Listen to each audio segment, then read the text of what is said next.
Okay, good afternoon. This is my first video and let's see ano ba ang gusto nyo i-analyze natin for this video. Okay, sige. Let's do this one by one and let's start with, as with almost all analysis videos, with PSEI. Nakaw. Ang PSI, pabaksak ng pabaksak. Pero medyo konting nagkaroon ng konting pag-recover last Friday, but it doesn't mean anything unless, of course, tumaas pa yan. Kaya ngayon, it's still a very bearish market. Ang next support sa kanya, mga around 6,500 level, which means this can fall down further to 6,500-ish, and hopefully it might bounce from there, or it might stay in this support range ito after this small recovery, and it might consolidate for a while. In either case, medyo muna ako, wala muna akong trade for this last couple of weeks, kaya inactive muna ako sa PSE. But I hope this video will help you then, to those who really want to trade in this market. Although honestly, I don't recommend any trading right now, especially that the market only allows for long positions. Kita man natin, ang hirap makakita ng momentum stocks to the upside. Puro siya momentum stocks to the downside. Or, ang ating pag-asa na lang if you want to trade are bounce plays. Okay, sige. Umpisa natin sa pinakauna. JAS. Jackstone to, di ba? JAS. Let's look at the daily chart of JAS.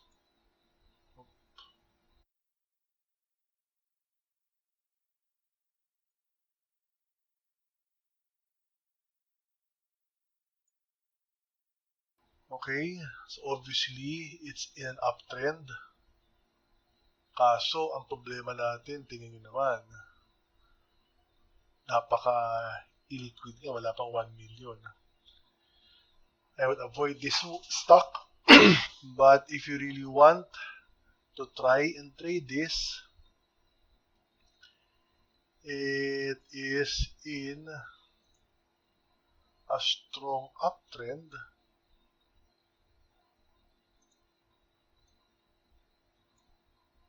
Ilang percent na siya since it broke out from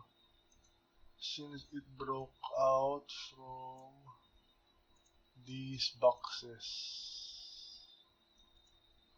Tingnan natin.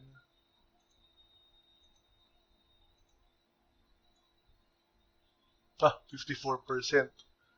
Kaso yun lang hindi ko alam kung sino ang nagte-trade nito, kasi medyo mababa ang kanyang volume. Madali siyang pataasin, madali din siyang pabaksakin, which means I will stay away from this. But if you really want, then nasa upswing siya, after the pullback, you can enter from this point on and see where it goes. Next, STI.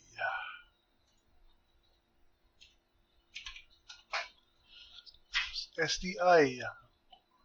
Nako. Baba na niya. Noon, lagi pa siyang 1.93 ngayon. Back. We are back to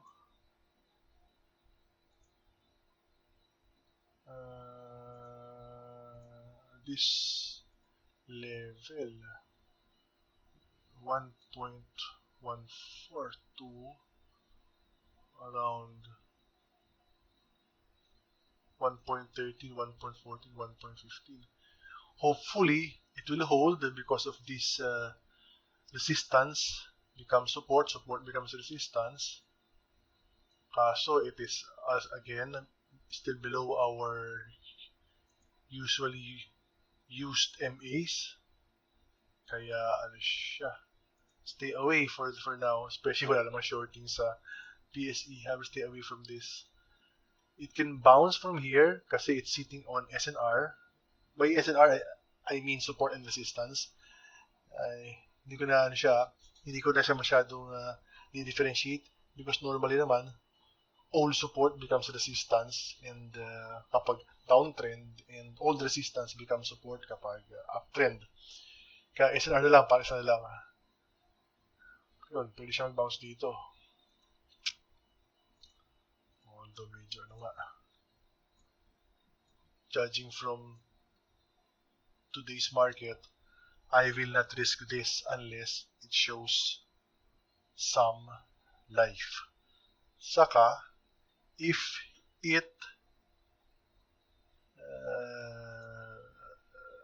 passes MA50, pwede siguro. Pero right now, avoid din. Kung mapapansin nyo, if you look at other stocks in these last few months, mostly stocks will spike once it reaches MA50. Parang mukhang marami nanonood sa MA50, kaya pag ang stock krumos dyan, usually tumutuloy ng unti. Pero hanggang nasa baba siya, wala nangyayari o bumababa palalo. Next, Vitarich. Itong Vita, kasama sa watchlist ko nung araw, pero ngayon hindi. Kasi, bumaba na siya. Kaya tinanggal ko na siya sa watchlist ko. Okay. Ang Vitarich, it is in a downtrend. Daming mga nung araw, mga super stock, na ngayon, pabaksak. Yun talaga pag bear market. Although nagkaroon siya ng parang PSEI lang, nagkaroon ng konting recovery here, I wouldn't trust this unless it brings up the price these next few days. Pero right now, let's see if it holds. Tingnan natin kung makaka-hold siya.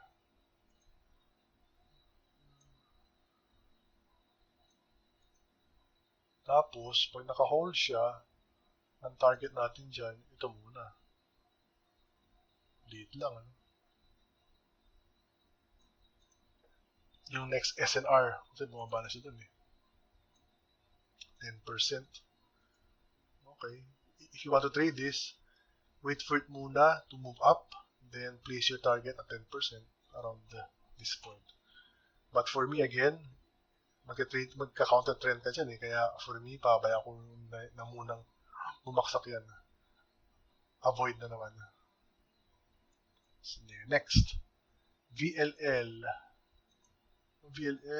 Tinanggal ko rin sa watchlist.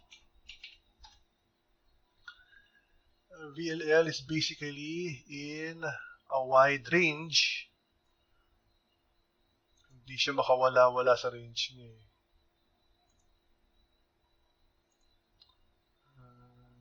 Ito yung upper part ng range niya. 7-ish. And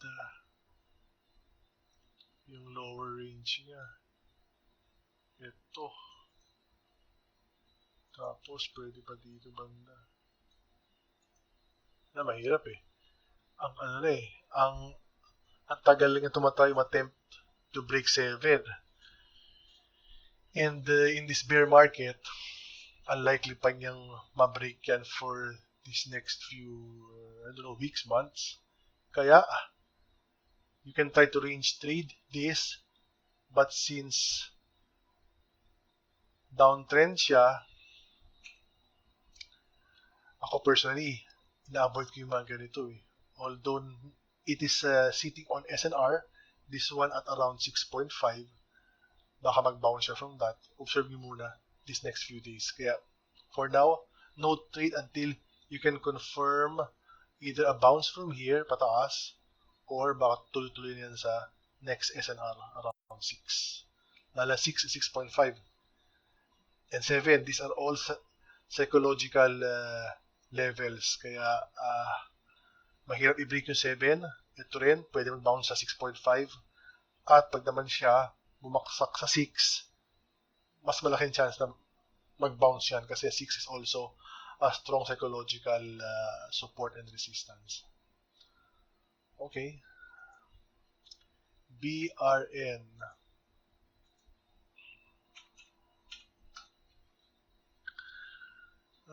BRN sitting on support again. Strong psychological support, which is 1.0, and it is trading below 50 MA. Nag-try siya mag-spike the other day, pero as usual, sell na naman on rally. Kaya avoid no action until it strongly closes above 50 MA. So pag yan, nag-close, ito ko dito, above 50 MA, mag-close siya, siguro, pwede tayo makakuha ng konting follow-through. Pero late lang ngayon. Kaya nyo. Ang late ng ups, ang late ng next possible next possible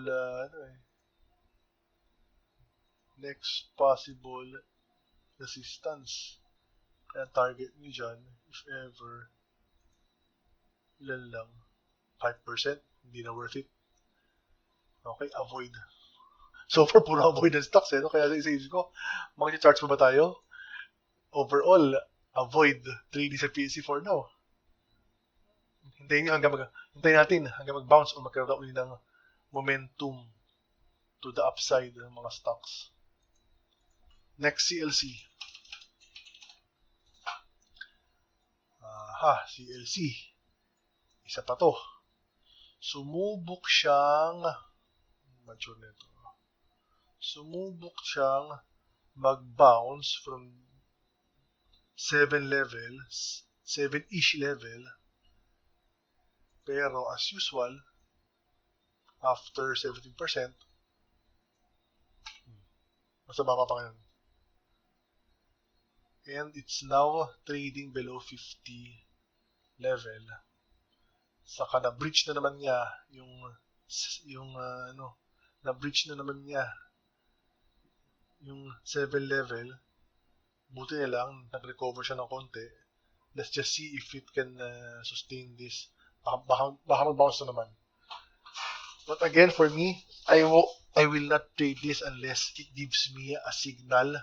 It closes above this 50 MA again. Siguro pag ganun, pwede mo siya uling asam-asamin na pwede nga ma-reach ulit ito. Mga 8 level. Okay, next, IMI.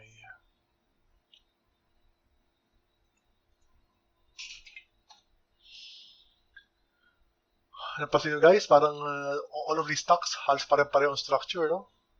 Pababa, tapos testing SNR.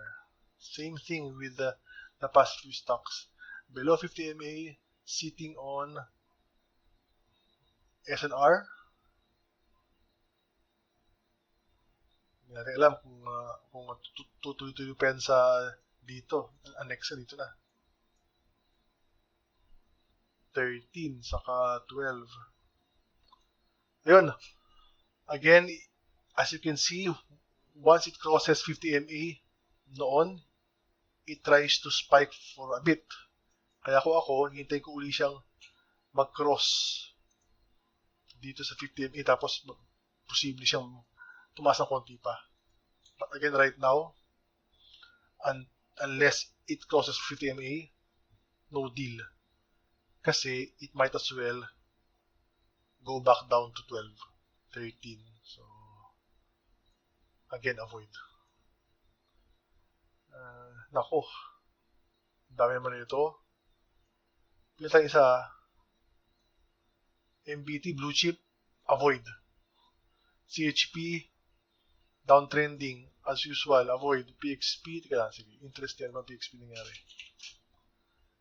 Ang PXP, mukhang ano din to Yan, mukhang nakaka-experience siya ng strong psychological support at 11. Well, let's see if it closes above 11 these next few days. And if so, siguro ang next resistance nga, MA50 naman. Malaki-laki. 20%. If I were you, saka ko lang i-risk na mag-trade dyan if it closes one more time above the resistance, above this support, and then ang target ko, MA50 level. So, ano, yun ang pattern niya di ba? Whenever it reaches MA50, it gets back down. Kaya pwede mong i-trade yung spike, pero once it again reaches and breaches MA50, baka tumuloy. Baka lang. Pero for now, ang kanyang previous patterns ay once it reaches MA50, it goes back down. Kaya, in this case, meron kang pwedeng i-trade na around 20% if it bounces from this 11-ish SNR. Medyo mas okay pa to kaysa the other charts. Web, nako, pababa to Nothing to see here, guys. Downtrend, testing the trend line many times, but selling back down at the end of the day. Avoid. Hindi man go hold well, it's up to you. It's your investment, but as far as trading is concerned, totally avoid web. SSI, MPI, ano bang itsura ng SSI? Parang carbon copy ng web Wala nga yung spikes. Again, trending down. Ang ganda sana pang short, no? Pero unfortunately, the PSE is only for long positions, which means SSI, no trade, avoid. MPI, MRP. MPI, blue chips, avoid. yung kaganda, pag blue chips Although, in this case, kung talagang gusto mong pilitin, pwede mo siyang hanapan ng bounce play,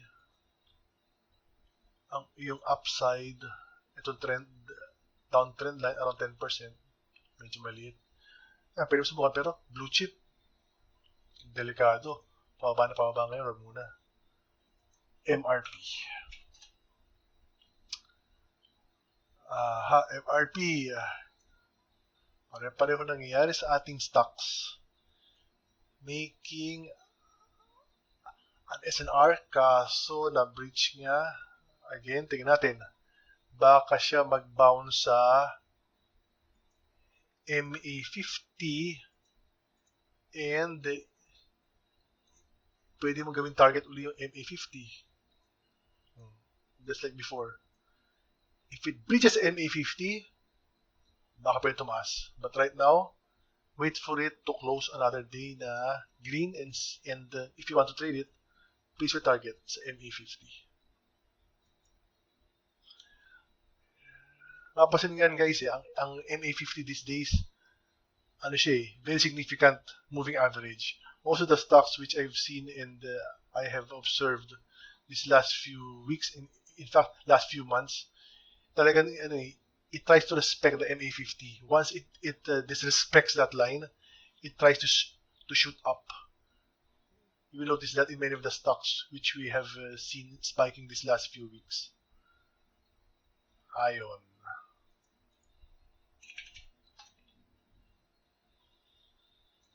Yun. Meron siyang konting uptrend, but more or less it is basically ranging pa rin. Ranging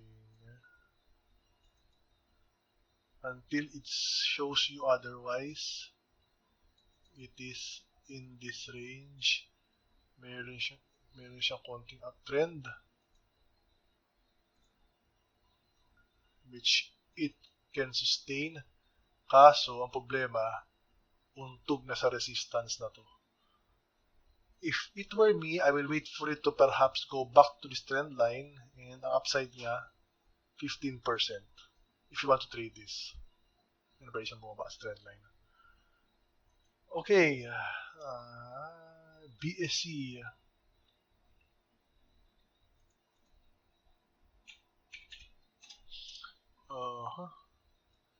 BSC.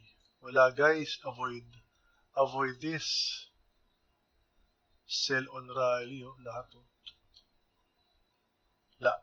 Please avoid. Delikado. It is a treacherous stock. Kung baka trader.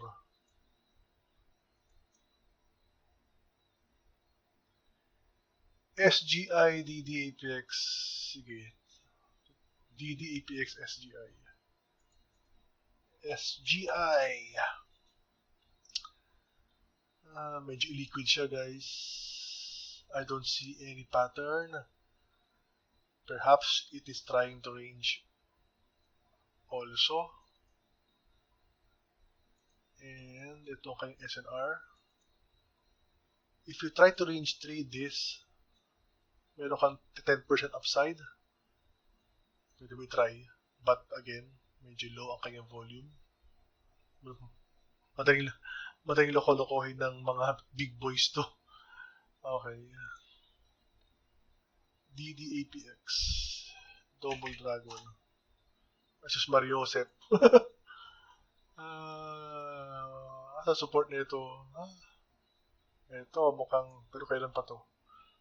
3 years old. 3-year-old SNR. Well, avoid. Let's just wait for it to see. Let us wait for a possible bounce, but until it shows that tendency, i-avoid natin to. Baka ano pa yan eh, baka pa sa 20 level. Yan. 1920. Avoid. EPX. So dapat okay na stock, ano? Ito, ranging, doing nothing, but sitting on support. Pa-spike siya. Pag nag-breach ng MA50, minsan tumutuloy.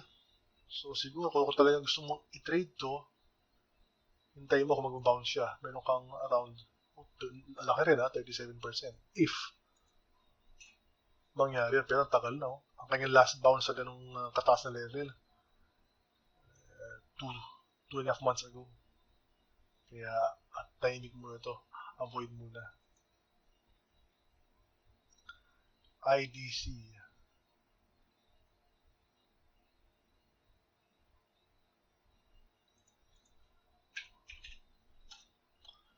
Okay, IDC. Ito medyo interesting din kasi if you notice, it's trying to keep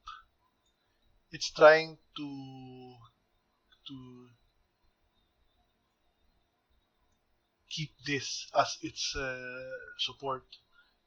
May mga level na yan, mga around, ba to? Mga 4.8 level. Tapos, every now and then, every month or every 2 weeks, nag-spike up siya. Kaya, pwedeng siguro hintayin yan, yung spike yan, but be sure na you sell on your target. Sell on this resistance. Ito. Kasi, hindi naman siya tumutuloy. Kaya huwag kayo papaipit. Pag napas yung mataas na, pabayaan nyo na, papaksakin nyo muna, tapos pwedeng bilhin. Upside niya, 20%. But again, not expect it to continue at least right now during this bear market conditions. If you notice, guys, there are many stocks which are just doing that as if they also trying to observe what happens to our index and the market in general, which means that posible nga na once na the market shows some signs of life and we're back to a baby bull environment again, ang dami nating hintayin na mag-bounce like itong mga IDC, mga PXP, etc. Kaya ako, I am patient muna, which means zero muna ako sa PSE for now. Tapos yung web kanina, kaya just review this video, IRC and MAH. IRC, MAH. Ang IRC, maganda sa di ba? Nag-breakout siya from this box, from this range. Pero itong hindi maganda no? Nag-sell off ng malaki. Tapos, mukha siyang mukha siyang bumabalik. Although nag-bounce naman siya ng nag-try siya mag-bounce no Friday. If it were me, wala akong trade dito na gagawin. Obserbahan ko muna if it can at least close dito uli sa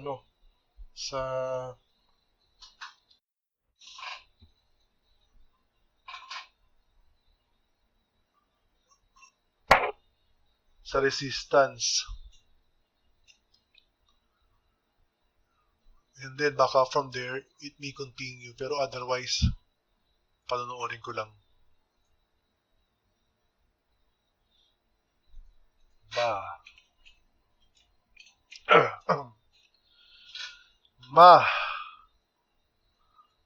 Medyo ang marami range,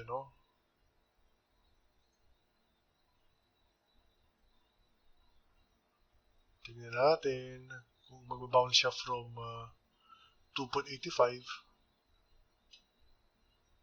If it will stay within the range, you can try to range trade this.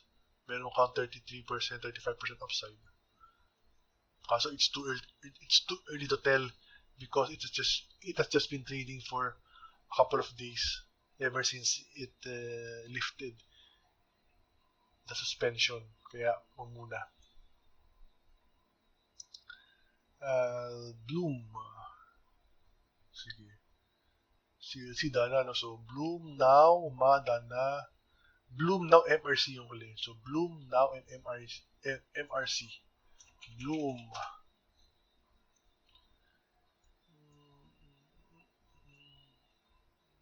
Itong Bloom, pare-pareho sila lahat sitting on SNR.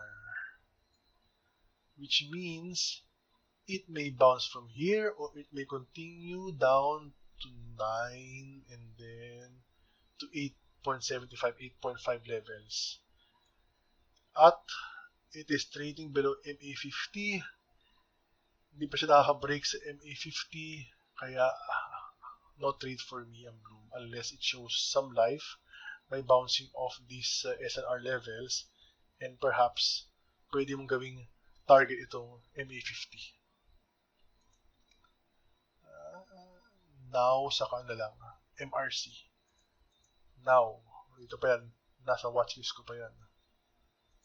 MRC. Okay, now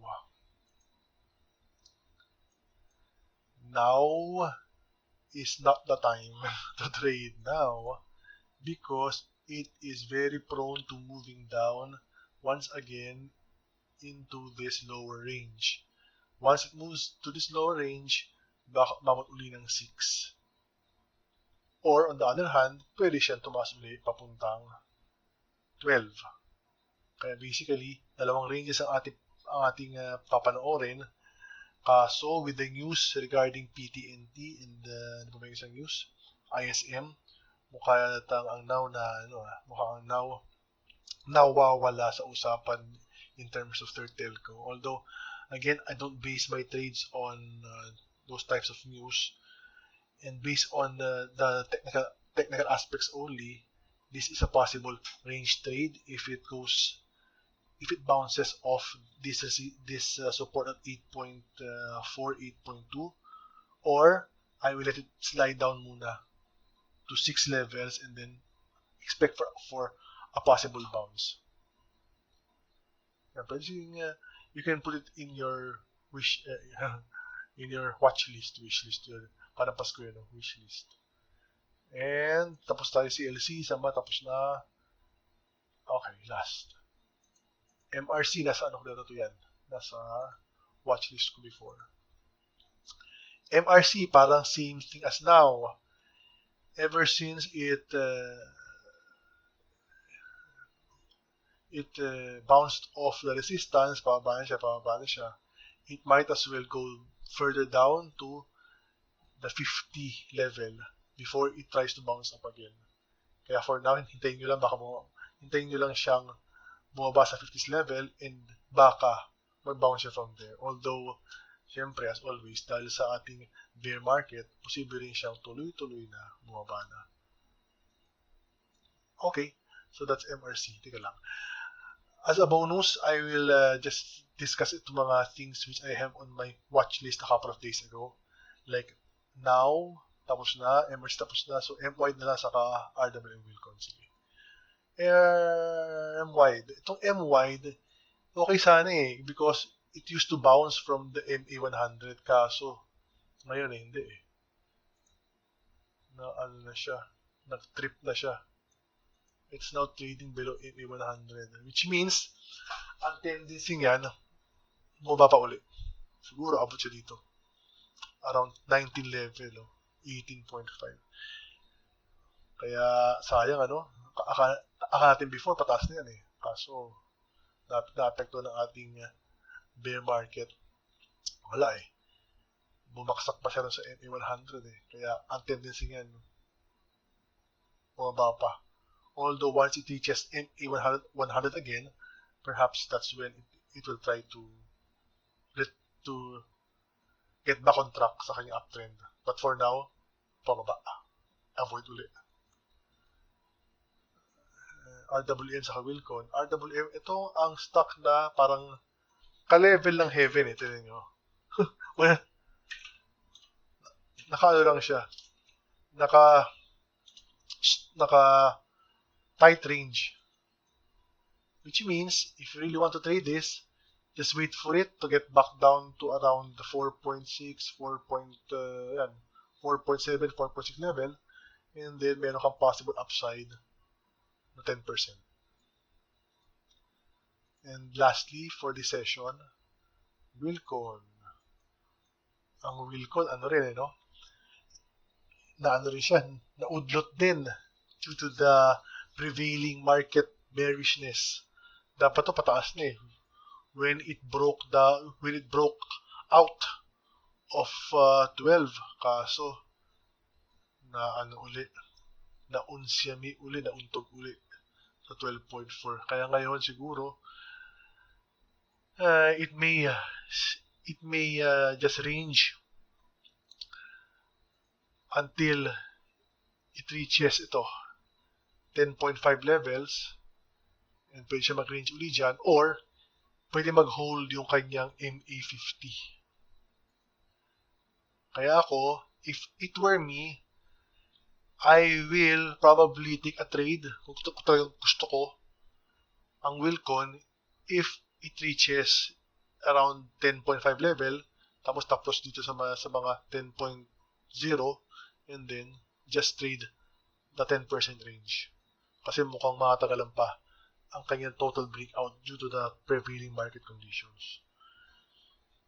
And in summary, as I've said before I started tackling individual stocks, the market conditions at this time are not really conducive to any long positions, and since we only have the option of long positions at PSE, I suggest zero trades for these next few days unless you are good at bounce trades or you are really you are not very averse to the risk of such kinds of trades.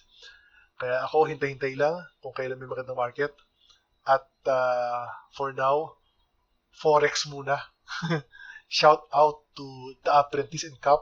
Thank you for the guidance sa forex and buti nilang nandiyan kayo to help us, especially now that PSE is not really very good for business at this moment. Okay, so guys, thanks for watching and let's do this again next weekend. If you enjoy this, then let's do this again next weekend. And if not, then hopefully I'll be improving in my videos. Pasensya nyo na, ito first time mag-video eh. Anyway, have a nice weekend and see you all on Monday. Okay. Thank you.